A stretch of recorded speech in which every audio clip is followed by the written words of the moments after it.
Assalamualaikum warahmatullahi wabarakatuh. Alhamdulillahirabbil alamin wa bihi nasta'in ala umurid dunya waddin. Assalatu wassalamu ala asyrafil anbiya'i wal mursalin wa ala alihi wa ashabihi ajma'in, amma ba'd. Dewan juri yang saya hormati, serta sahabat-sahabatku rahimakumullah.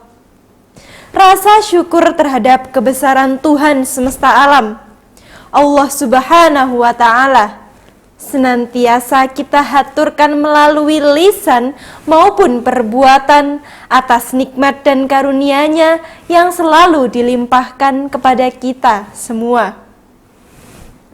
Semoga rahmat Allah senantiasa terlimpahkan kepada Nabi pejuang Islam yang telah membawa manusia seluruh alam dari masa yang silam, masa yang hitam kelam, masa yang penuh dengan murka dan dendam, masa yang penuh dengan sifat bengis dan kejam, menuju masa yang damai, aman dan tentram, yang cahayanya tak kunjung padam, yang merahmat bagi seluruh alam, yakni ad-dinul Islam. Jalan-jalan ke kota Padang, cari buah pepaya, adanya buah persik. Tak kenal maka tak sayang. Perkenalkan, saya Aisyah Tamira dari SMA Muhammadiyah 10 GKB Gresik.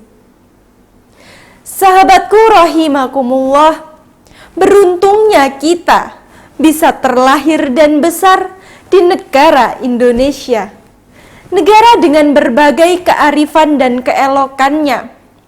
Pulaunya berjajar dari selatan sampai utara. Keberagaman suku, adat, budaya bukan lagi hal yang asing bagi kita. Apalagi kekayaan alamnya yang begitu melimpah ruah. Sahabat semua pernah dengar bahwa Indonesia itu dijuluki paru-paru dunia oleh negara lain? Iya, paru-paru dunia. Hutan-hutan yang ada di Indonesia, jika dipelihara dengan baik, diperkirakan bisa menyerap sebagian besar emisi yang ada di dunia. Bahkan salah satu mantan duta besar Indonesia, Peter Gonta, pernah berkata, Indonesia tidak bisa menyelamatkan dunia sendiri, namun dunia tidak akan terselamatkan tanpa adanya Indonesia. Masya Allah, begitu istimewanya negara kita. Sudah sepatutnya kita bangga dan bersyukur karena negara kita ini dikaruniai lingkungan yang hijau, di mana lingkungan adalah salah satu komponen yang penting dalam kehidupan. Dari lingkunganlah semua kebutuhan hidup kita dapat terpenuhi. Lingkungan bukanlah hal yang sederhana. Ialah yang menentukan akan seperti apa kehidupan kita selanjutnya. Jika ia baik, maka kehidupan pun akan sama. Namun jika ia rusak, dapat dipastikan bahwa kehidupan selanjutnya tidak akan sejahtera. Na'udzubillahi min dzalik. Sahabatku rahimakumullah, sebagai seorang muslim sekaligus anak bangsa yang baik, sudah menjadi kewajiban kita untuk selalu menjaga dan melestarikan lingkungan. Namun sayangnya, harapan ini jauh dari kenyataan. Saat ini, kerusakan lingkungan hidup di Indonesia semakin hari semakin parah. Sungai-sungai yang semakin keruh, pohon-pohon yang digunduli, lahan-lahan yang semakin gersang, serta sampah-sampah yang semakin menumpuk. Padahal Allah sudah mengingatkan kita dalam surat Al-Qasas ayat 77. Wala tabghil fasada fil ard, innallaha la yuhibbul mufsidin. Dan janganlah kamu berbuat kerusakan di muka bumi ini. Sesungguhnya Allah tidak menyukai orang-orang yang berbuat kerusakan. Begitulah manusia, bukannya bersyukur kepadanya, malah sebaliknya, kita kufur akan nikmatnya, atau bahkan Kadang kita lupa bahwa semua ini hanyalah pemberian darinya. Dengan santainya terus berleha-leha, seakan semua nikmat ini kekal selamanya, tanpa perlu adanya penjagaan dan pemeliharaan dari manusia sebagai khalifah. Betul begitu, bukan?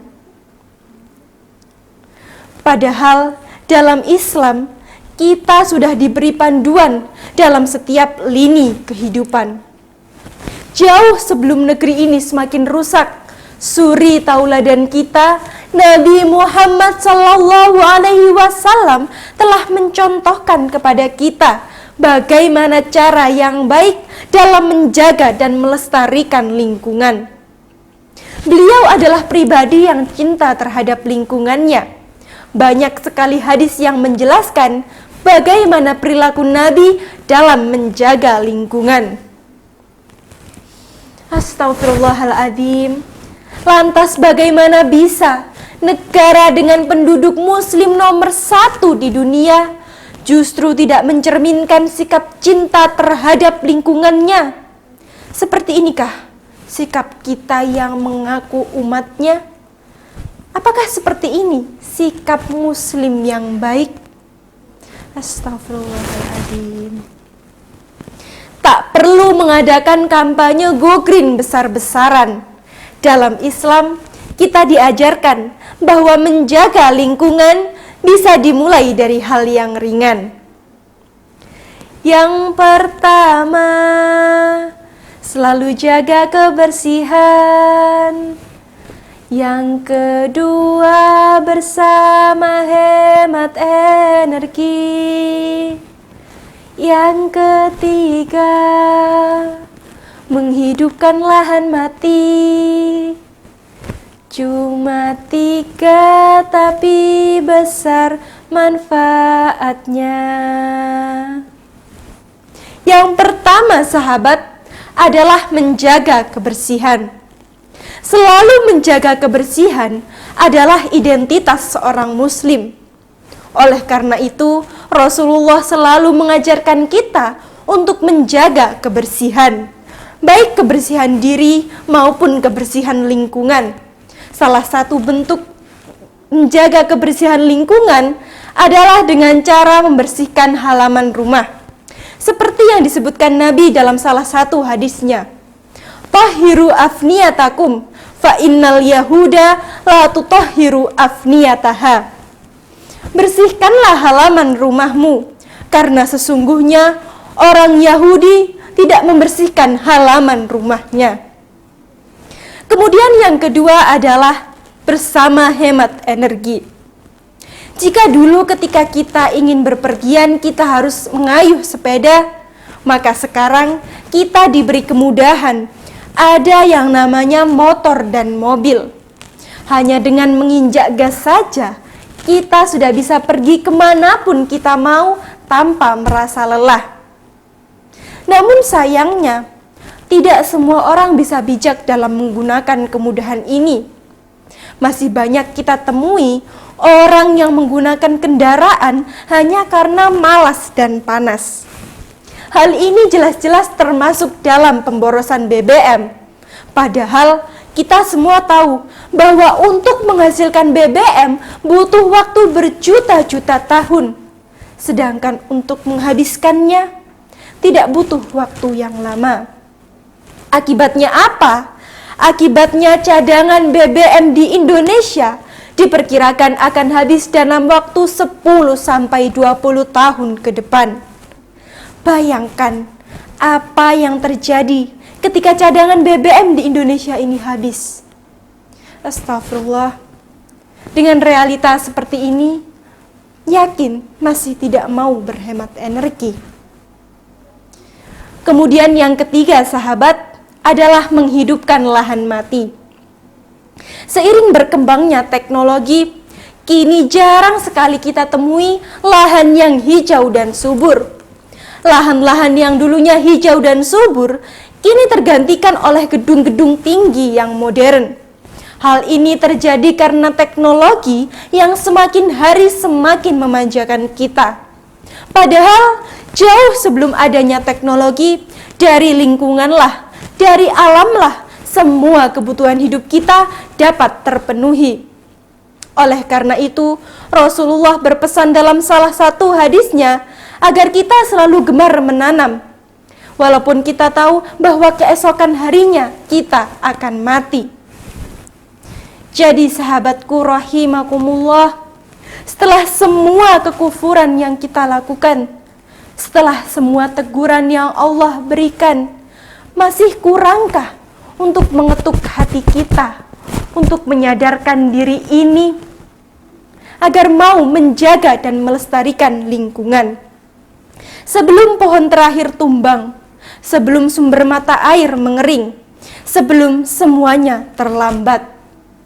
Ingat sahabat, menjaga lingkungan sama dengan menjaga harta. Menjaga lingkungan sama dengan menjaga jiwa. Menjaga lingkungan sama dengan menjaga anak cucu kita. Sekian dari ilmu yang bisa saya sampaikan, semoga menjadi ilmu yang nafi'an. Bila ada salah kata mohon dimaafkan. Billahi taufiq wal hidayah, waridha wal inayah. Assalamualaikum warahmatullahi wabarakatuh.